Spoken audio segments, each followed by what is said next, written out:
Voici le résultat du scrutin. À l'Assemblée nationale française, le vote de la loi sur la restitution des biens culturels pillés est adopté à l'unanimité. Un acte qui concrétise la promesse du président français faite en 2017 à Ouagadougou. Aujourd'hui, c'est beaucoup plus facile. Le Parlement ne sera pas consulté systématiquement pour tout et on ne sera pas obligé de passer des lois spécifiques. Donc c'est un changement énorme puisque dans la loi française, le patrimoine est inaliénable. Aucun objet ne peut sortir des collections. Ce qui nous était répondu systématiquement depuis les années 60, depuis l'indépendance, pour dire que nous n'aurions jamais plus accès à notre patrimoine qui avait été pillé, en l'occurrence au Dahomey en 1892, 1893 et dans les années qui ont suivi.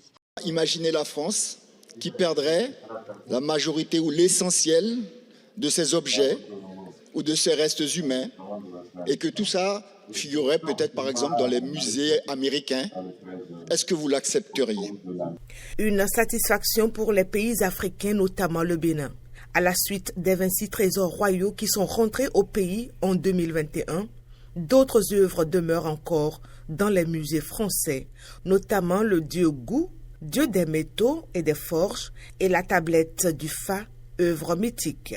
On milite fortement pour que ces objets puissent rentrer. C'est un militantisme du quotidien auprès des autorités françaises, des directeurs de musées, parce que ces objets ne sont pas suffisamment mis en valeur en France et représentent un intérêt qui n'est pas forcément essentiel à la France, alors qu'au Bénin, ce seraient des objets qui nous concernent, qui sont importants.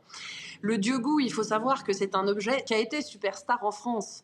Il ne faut pas oublier que Apollinaire l'a découvert dans les collections du musée du Trocadéro, le prédécesseur du musée de l'Homme et du musée du Quai Branly, et a écrit dessus en disant que c'était une des sculptures les plus géniales que l'humanité ait produites. Cette loi cadre simplifie et encadre le retour des biens culturels vers leur pays d'origine. Un pas de géant franchi, une décision attendue par le monde entier.